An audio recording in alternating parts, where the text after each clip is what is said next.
Susan is a master printmaker whose large-scale monoprints invite the viewer to explore a mysterious menagerie of long-legged birds, fearless crows, and roaming beasts.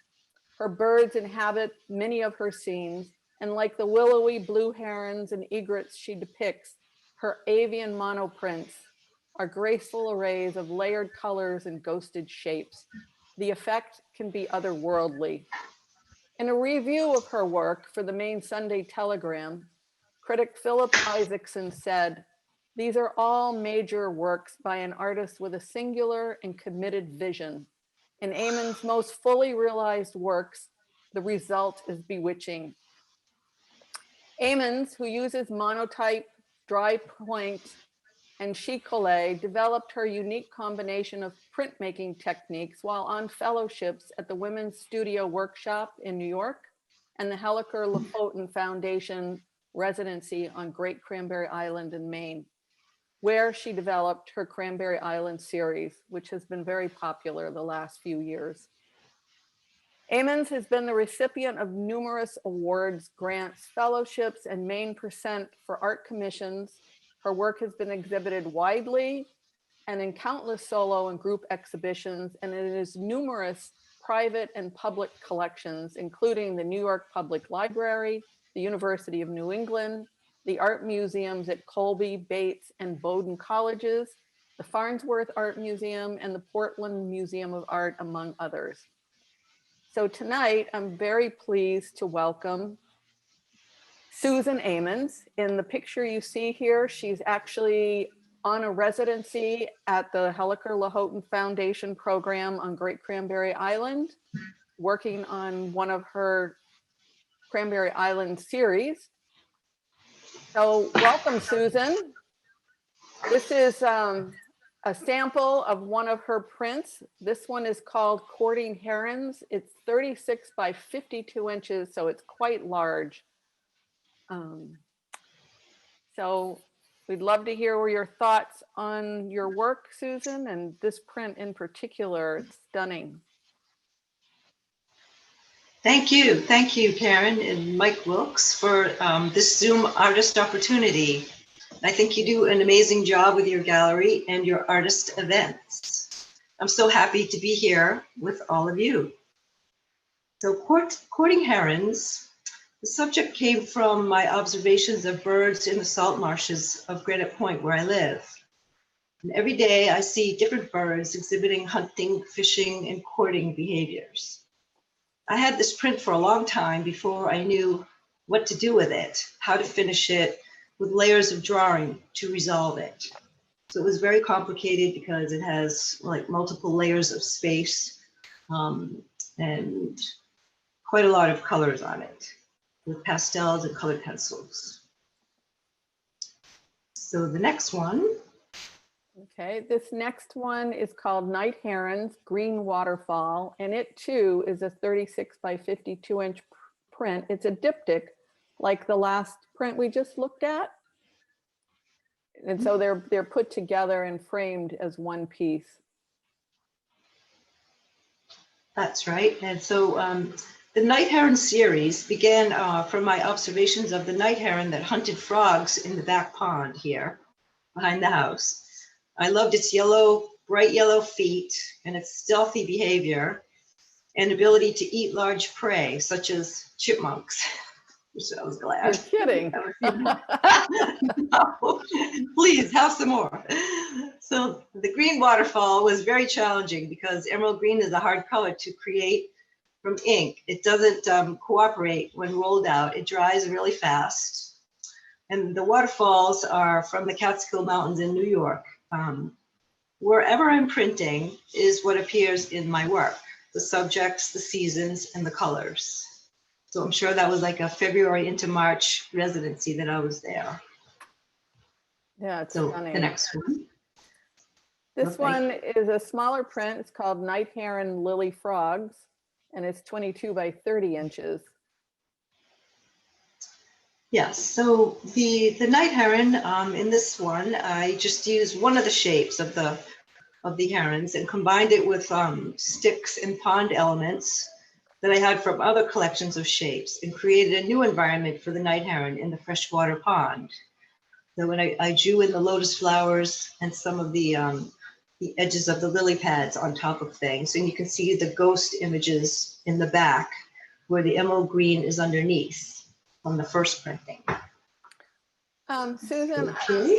I know you're going to talk about your mylar shapes and cutouts later on, but could you tell people a little bit about that now so they understand how the bird actually gets onto the paper, or the frogs, I assume, are mylar?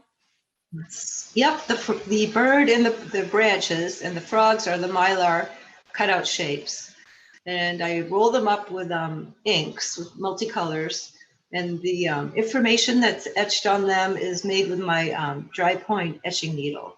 So they always have the information drawn into the shapes.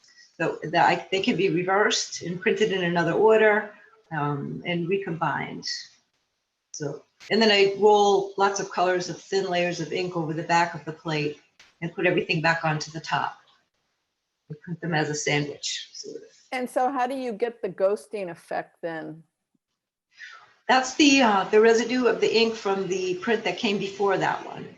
So, and I don't clean the ink off of my plate ever. I just keep collecting all the ink layers on the plate. Interesting. So then I roll over that and see if it's still, if you can still see it or not still see it. And if it's not that visible, then I draw over it and bring up the elements of it that I want to bring up. So after you put the mylar onto the paper, then you draw or into it with colored pencil or pastels, or? Well, the mylars are on the plate. Yeah, but I mean, after you get the image transferred, after you get the image transferred to the paper, then you color on it, correct? Yes. Yeah. Then let it dry and then draw over that. Yep, that's what I do. So this next pair, they're not meant as a pair. We just presented them that way. It's egret preening and egret preening blue, and both are 36 inches tall by 26 inches wide. So these prints you're looking at are actually quite large. Yeah, they're very statuesque when you're in their presence. So that was a really difficult stencil to roll out. The mylar was very, very long, and the legs were long, and the feathers were all over the place. So it was really challenging to print it. And so these egrets, this is more about the courting behavior of the American egret, which stands on a marsh hump and fans out her feathers to attract a mate. And so here are the two versions of the print in white and blue. And the blue one is the mylar reversed and rolled up in blue and black ink and printed that way. So I can do many variations on the way the ink goes on. So, and it was a big nightmare to print them because they were so big. So all of those fine feathers are actually cut out pieces of mylar? Yep, they are, and it's all together on one stencil, because otherwise I didn't think I could keep track of all the feathers. So sometimes I break up my piece into multiple parts so that the shapes are not too big to handle, but that one, I had to do all in one big one. So, and I had to lay it on the plate by myself. So. I don't know if people can see this, but the one on the right in here, and right up in here, there's quite a lot of splattered ink. Do you want to just... Yeah, that is what I like to add that in at the end before I print it. Usually on the second printing or the third printings, because I think it adds a flow to the piece and it brings the color all around the piece. And it's sort of, reminiscent of water droplets or little bugs or anything like that. So it kind of creates a movement and also more opportunities for color. And you get it on there by? I just take, after it's all inked and finished, I take my ink brush, put it in turpentine and just throw it from far away. And hope it lands in the right place. Does it ever not land in the right place? Oh, yes. Oh, yes. It does not land in the right place sometimes. Yeah. And sometimes they're really huge. Say, oh, what did I do that for? It sounds very scary, I got to tell you. pretty much. This next print is called Herons on a Sandbar, and it's 36 by 52 inches. Yes, this is these are blue herons, and they're wading in the marsh for schoolies to eat, little fish. So I came around the corner in my canoe and I saw them standing there, and they all flew up in front of me, and the sparkling water and the white of the sandbar made a visual impression on me. I have printed the mylar shapes in many variations. So that smaller one from the back of the right-hand side has appeared in many different and future prints that I've done. So is he in this print, Susan? Is that him? Oh, I'm sorry, what? Is that him? Oh yes, that one there. That little heron on that side is from the other print, set of prints with all the herons in it. So going back in Herons on the Sandbar, when we had this print in the gallery, I asked you how you made the water. Can you talk about that? Yes. Well, that's part of my texture making process. And what I do is I put a layer of light colored ink at the bottom of the plate. And then I roll up another color of darker color over that with a thinner oil down ink. And then I rip up these papers that have wrinkle patterns in them and lay them down on the plate and press it lightly and then pull them off. And then I have a pattern that is left. So the first time I actually did that pattern, I was just trying to take ink off of the plate that I thought had too much ink on it. But I realized it made a really beautiful pattern. And I said, oh boy, that works. I'm going to do that. So I use it purposefully, and I kind of create a zigzag pattern if I want the water to look like it's rolling back in space. But it's pretty random too, and I never really know what is the dark part or what is the light part of the ink. It's always a mystery. And you think it looks one way on the plate, and then when you print it, it could be looking totally different. So it's a method I figured out when I was at Women's Studio Workshop, and it has to do with putting a number 8 oil in the ink that's at the bottom, and then a number light oil, like a number 4 zeros in the ink that's at the top, and then they don't smoosh together when you print them. It's really nice how you were able to get this little pool right here, almost like a little eddy. You know what I mean? That's like a random inking, and that's really crazy how that comes out. But I'm sort of thinking of it as I make it, but really it doesn't have that much control over it. Interesting. Well, it looks like you have a lot of control over it. That's a good illusion. I also draw over it too. So if I needed to connect more, I could draw in a little white chalk over it to connect the pools and, make it more convincing. And also take out mistakes or fill in blue color on top of the blue so it doesn't have an empty hole where I wish it had the color blue. I do a lot of that with it, adjusting things. So that's what makes them monoprints, the fact that they're one of a kind. And they have a lot of and they have a lot of handwork on them. They do, yes, they do afterwards too. They're serial monoprints, I think was what people call them, really, because you could make more of them, but they're never the same. Yeah. Exactly. Well, unlike a woodblock print, you have one woodblock print, and yes, you can change the colors or something like that, but you're able to change the entire composition. Yes, and take any of my shapes into another venue. Like I've printed the tall heron on the left, just with that small one on the right, as another type of a diptych that I've done. Not on the biggest paper as that, probably by 22 by 30 sheets they fit on. So it's kind of good that they can fit on something smaller. Yeah, it is. So this next print has a lot of ghosting in it, but different than what I've seen in your others. It's called Great Cranberry Laundry Line.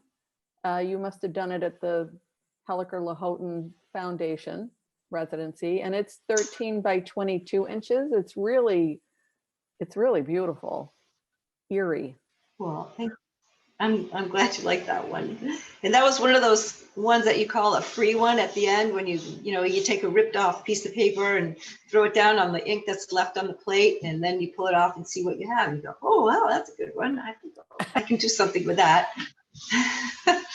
And usually I use like a cream paper or a gray or blue paper for those ghost prints that I do at the end, and then draw over them quite a bit. So yeah, this is a different subject matter because I did a lot of different things on cranberry from what was there. So the colors on the little bushes in the foreground and on some of the laundry, are those painted in? The sound. Okay, so the colors on that print, the yellow color and the blue color were partly in the piece, but then the added on colors are the pinks and the oranges and the pastels at the bottom and the little green bushes at the bottom. I kind of like go along as I see what to add to it. And I have to wait sometimes for a week or two, and then I look at it again and think, oh, I think it needs pink. I think it needs more black, and work on it more. Yeah. So that's how it goes. So this next one is. And so I can talk. Okay. This is a remake. I'm using the same bird from the previous one. And this is a diptych. It's called Little Blue Heron with Shorebirds and Little Blue Heron. And they're both 20 by 20, and they're meant to go as a pair. Yes, they are. Yes. And I think they're on cream paper. And yeah, these are second prints, which carry the images from the first prints. And they're also drawn over. And as I said, I like using that cream and blue and gray paper from my second prints because it adds more color to the background. Sometimes if you use white paper for that, the ghosting prints, it's a little dried out looking or, wimpy, not colorful enough. And so on these, I added in the starfish with pink and reds and added more like pink onto my little shorebirds because I really do love color. And one of the things about prints that I don't like as much as paintings is they don't usually have a big color scheme to them. So I try to have that in mind because I love color and that's my big thing. So that's what these are. All right, so when I do like to work, I like to work in pairs. I have a thing about that. I don't know that I always make 2 of something or even 3 of something. Oh, the color on the little shorebirds is beautiful, and the legs of and the feet of the herons really quite nice. So the next print that's coming up is one of my favorites. It's a large one, 36 by 78, and it's black swans. And so this is 3 panels. It's a triptych with 3 panels, but it's just gorgeous. Thank you. That's one of my really big ones. And when I was at a women's studio workshop in Rosendale, New York, I took advantage of their huge studio space to make the largest prints that I could make. And I would have 30 days to practice up to get up to that size work. And I love the big rollers they have and all the inking space I need for large work. And many people ask me why I make such big work. They always ask me that. But I said, well, I'm a muralist, so I'm comfortable working on that scale, and I really like it. It's just so much fun. So the black swan image came from an Etruscan pottery piece, and the swans were in the lake under the willow trees at the pond over in Rosendale in the Catskills. So it's a combination of things that I like that are archetypal and things that I see. So the printing session took 12 hours to make 3 sets of swans. And I just love staying up all night printing, all night. It's the only time I ever do anything like that. And then the next 2 days, I'm just totally dead. I can't do anything else. Let me ask you, Susan, are the little fish drawn and painted, or are they little inked mylar shapes as well? Yeah, they're little inked mylar shapes, and I think they were the same ones that came out of the ones with the herons on them. So they're like my same fish, and I just keep moving them around from venue to venue. I have a little package full of them, and I keep using them. Yeah, so they're both, and they're like how often the do you have ghosts to, of. sorry, how often Sorry, do go you ahead. have to, how often do you have to replace them? Well, I haven't like had to replace any of my stencils because Wow. they last forever. Yep, they last forever. You just have to roll them up carefully and not clean them too hard. But they're made out of very rugged mylar, which is tough little plastic. So the original, actually the swans and the willows in this piece, I used a lighter mylar, and they were pretty fragile. So I had to be careful with that. And after that, I realized I could graduate up to a heavier weight to cut that out, and it would work better. Because it's so much work to make them. It takes me like 2 weeks to think of something to make, draw up the shapes, and cut out all the shapes. It takes me about that long to get it ready. That's why I like to try to use them again, because then if I only print them that one night and I'm tired, then I might not print them again for another year or 2 years. Yeah. So the next print, I love this series too. There's a series of the snowy owl, and he's 20 by 20. And it's just a totally different color palette, but so evocative of the habitat of the snowy owl. It is, isn't it? And so there was one winter when 8 snowy owls came to the marsh right in the back here. You're in the kidding. winter. And no, they were hanging out there on this little old cottage that's on the side of the marsh. And there were little sticks in the marsh, and they were like hopping around on those and then flying up to the roof of the little house and then back into the marsh. So I thought, they're beautiful. I really have to do something with that as an image. And they are truly an archetypal image. They are the carrier of souls to the other world. And they are beautiful and sad and ethereal, white birds on a white snowy ground. That was very difficult to make to come out as something, because there's not that much to work with in there. So I basically used the landscape as sort of like a foggy, slightly snowy background with them floating in the space, and little birds far away, little crows far away. And I kind of eliminated all the other information that was on the marsh, so it would all float in time. Well, you did it beautifully, the way the branches are here and not here, you know what I mean? And the intricacies right in here, this part's really quite lovely. Thank you. And those are like the most difficult things to resolve when I'm trying to draw over them, is to figure out like what to leave and what to erase and what to bring up forward and what to bring into the background. Mm-hmm. Sometimes I have to go back and work on them like another year later before I can figure out what to do. That one worked pretty well. And the color is really different from all the other things. It's winter colors. Yep. It's really, really beautiful. So the next piece is another winter scene. And of course, I'm partial to these guys too. These are the snow crows. And Susan's done a series of these over the years. This is Snow Crows 2 and Snow Crows 1C.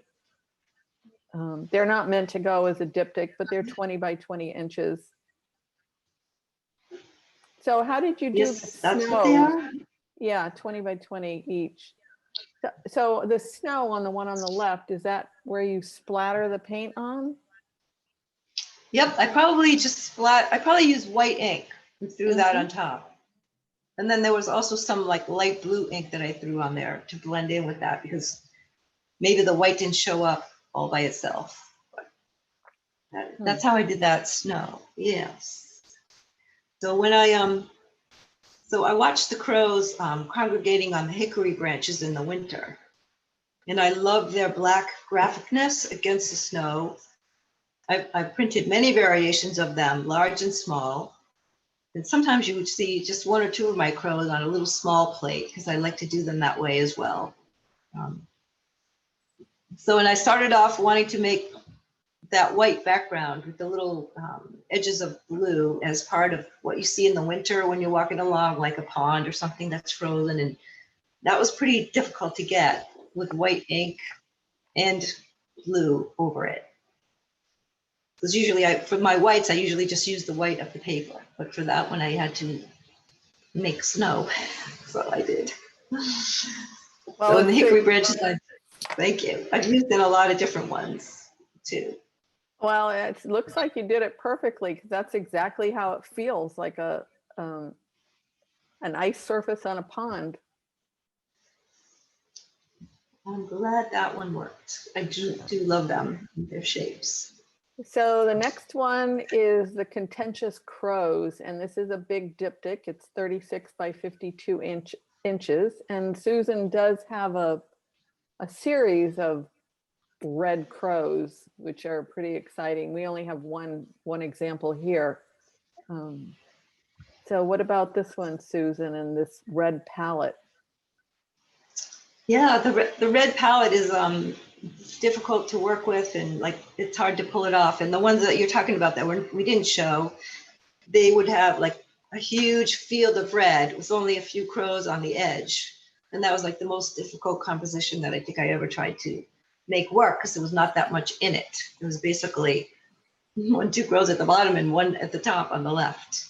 But this one, the contentious crows 3, it's called that because it is a representation of my family squabbling over how to take care of my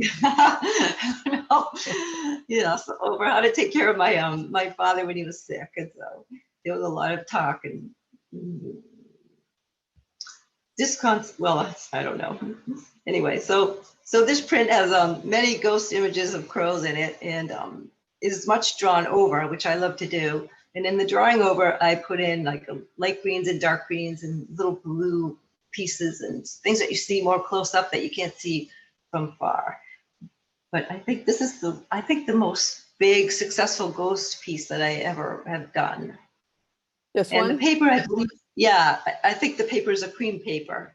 So it all holds together well, and it's really warm colors, and it's very disturbing, and a lot of people wouldn't want to live with my crows, but then some people do. So I'm glad they do. So can I ask you, which crow are you in this one? Probably the one on the black one in the left there, like fighting my brothers and sisters now.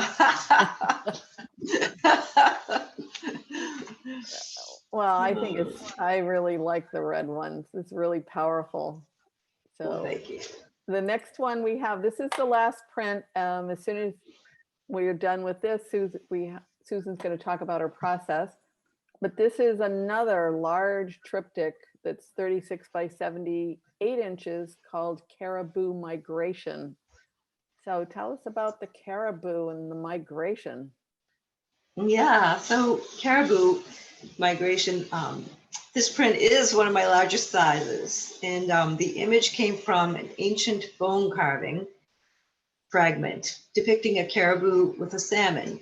And there was just a fragment. It was like a leg and a nose and the fishtail coming across. And the caribou are also painted in cave murals. So I love the story of their migration, how far they travel, and how they persevere over many adverse circumstances. They are one of my totem animals. I just love their strength, and their ancient stories is really what appeals to me. So I think that's kind of what you get when you look at this piece, because you have the mystery of the passage in time of them going times before in ancient days.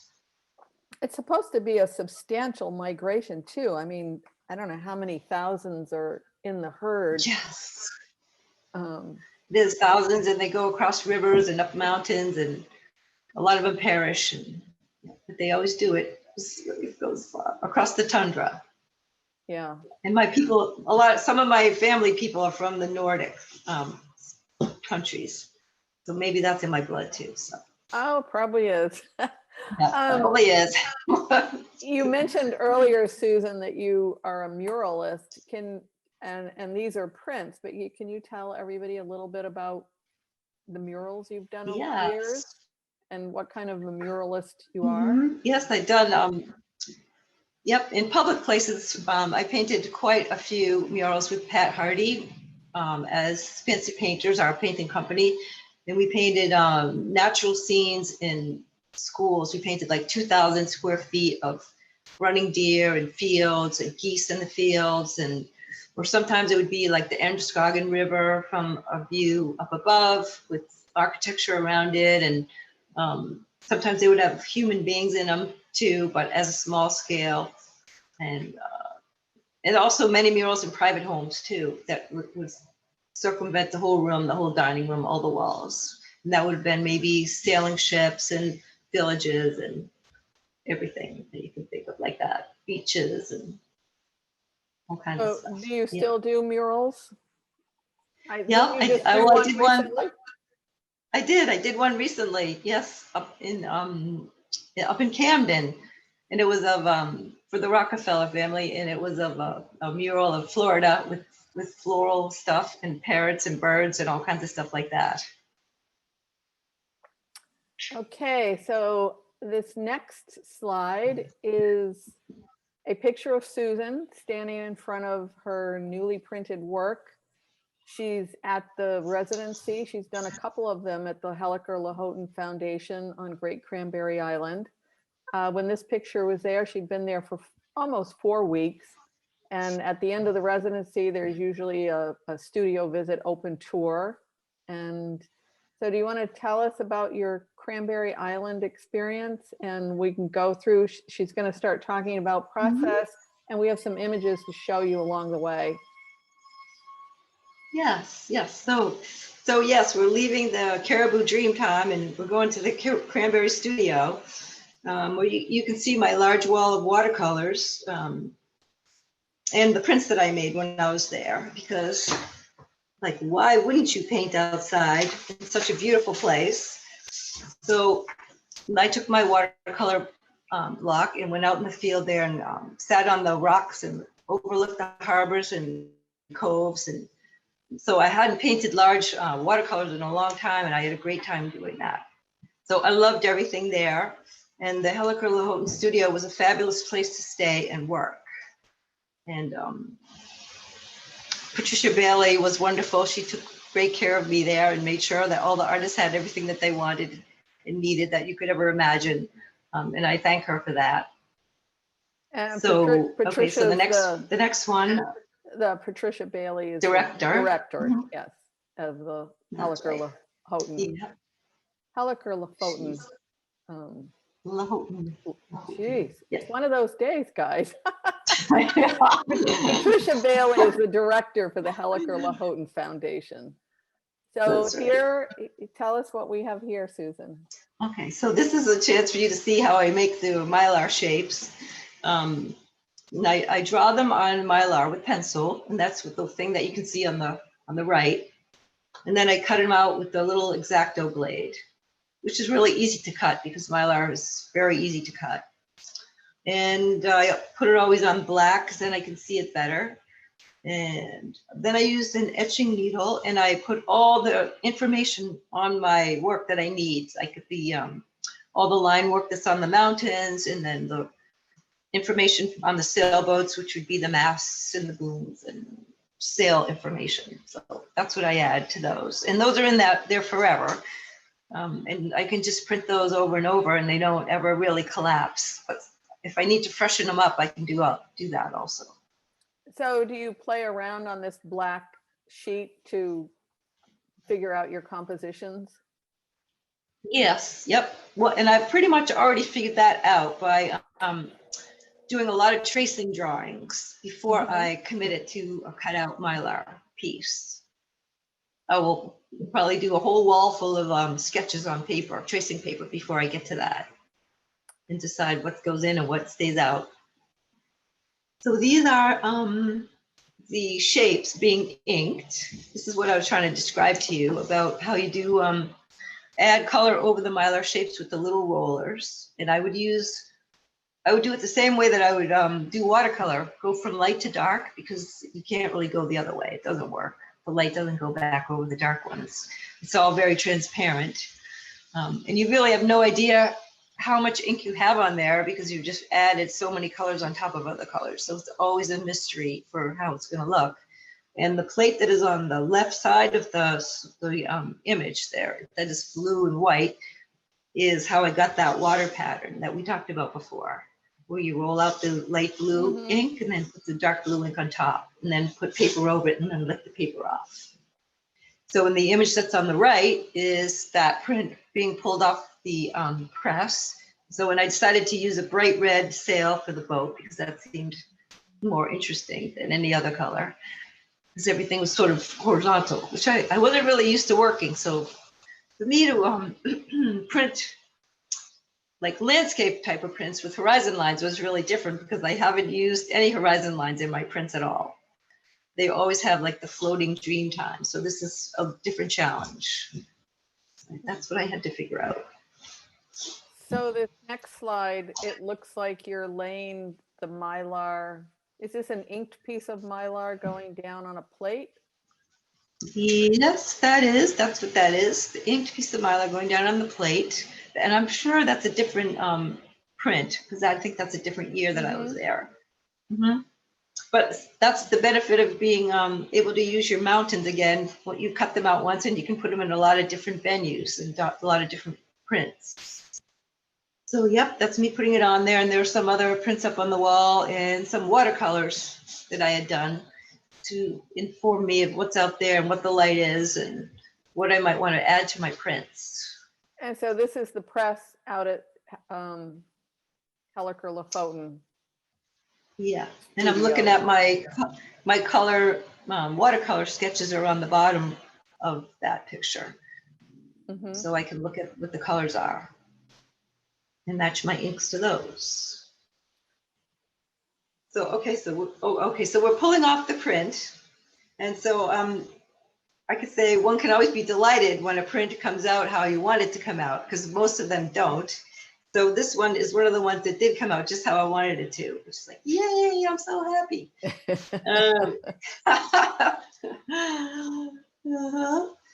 And I used the white of the paper to make the sails. And so this was really, really complicated to do because the boat is a light colored sail and it goes over a color that's a peach color and blue. So it's all like pretty tricky to pull off that composition.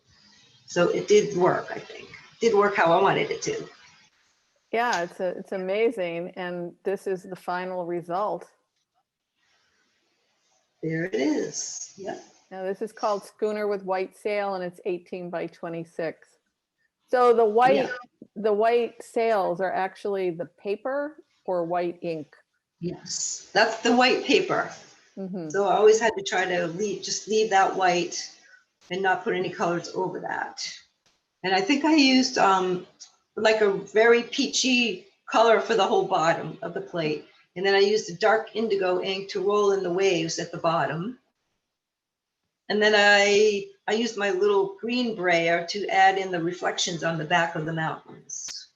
So all that is pretty unknown. You sort of lay it in, you don't really know what color will come out because it's really on top of peach. So luckily on this one, it came out to be the right color. Well, that must make it part of the fun, right? Yes, and part of the torture.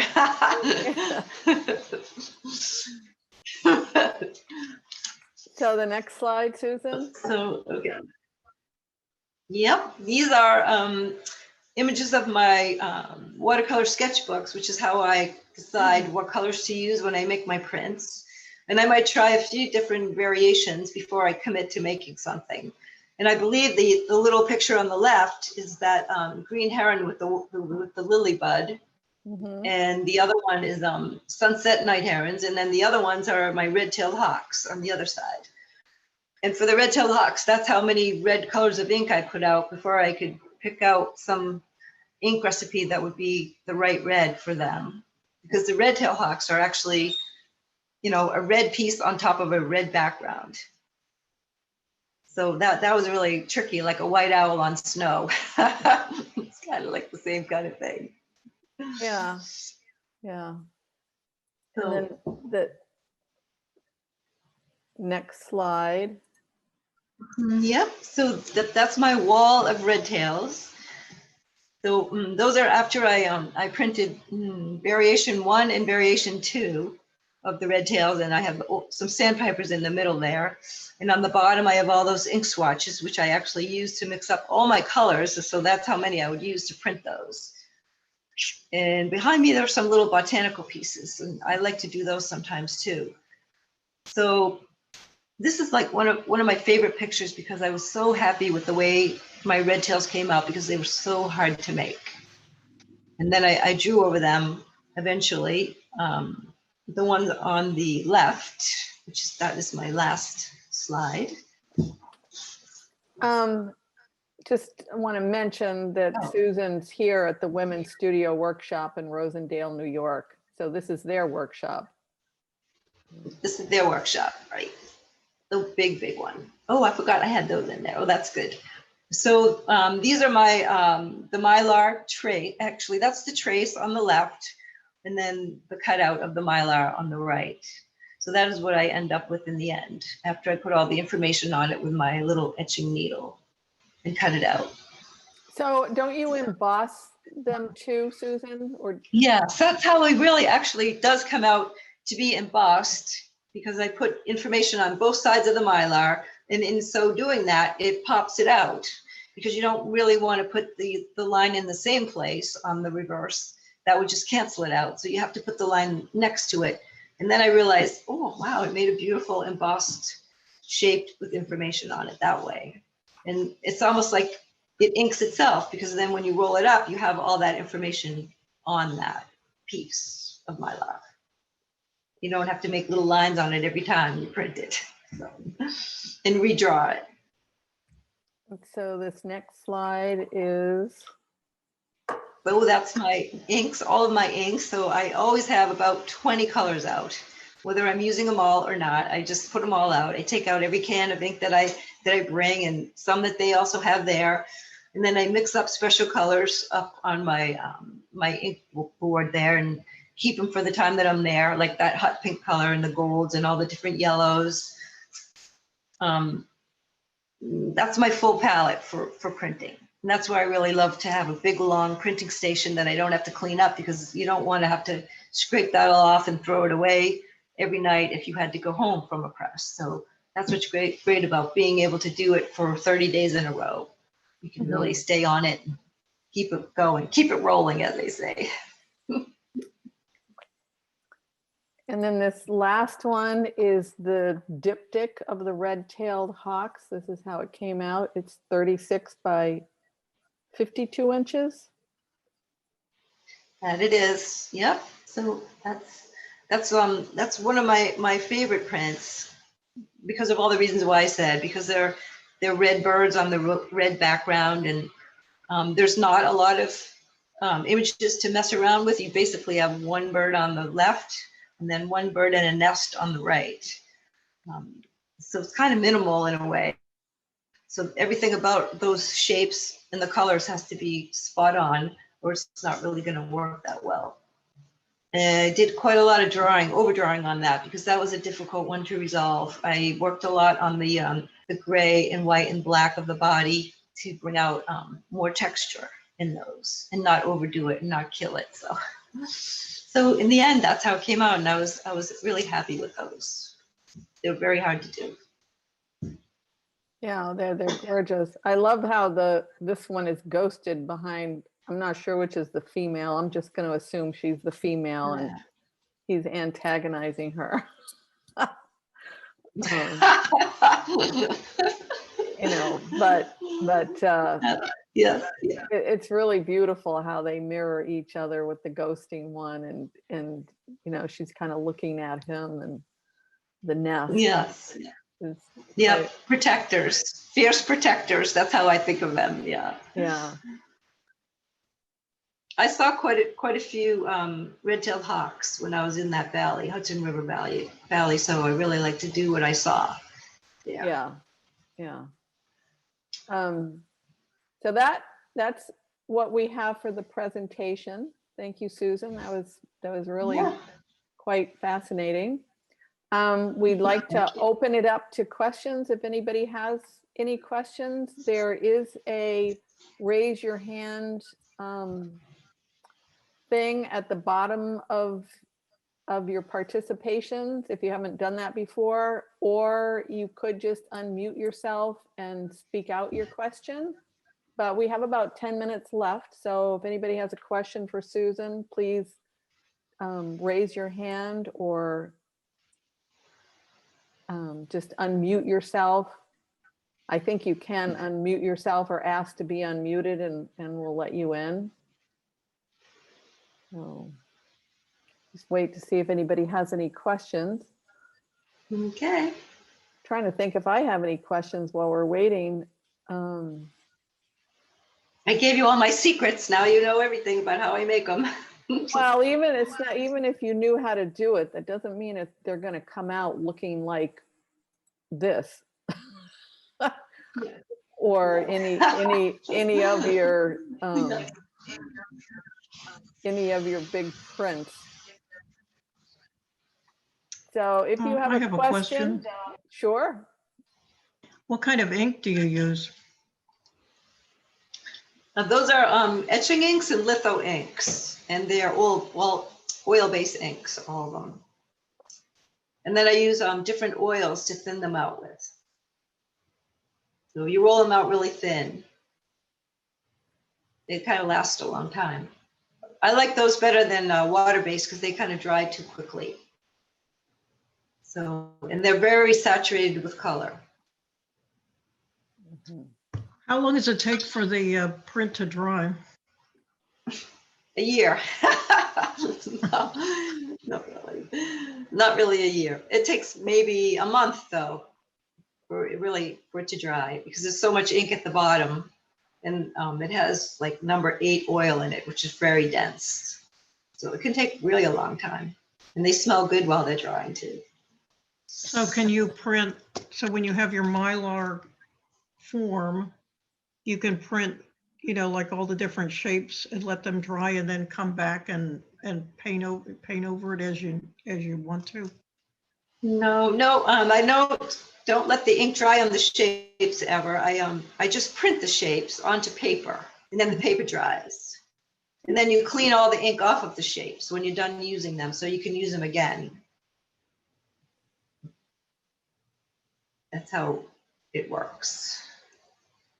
Gotcha. Sort of like a collage, and you ink up all the pieces of the collage and print that. That's how we do it.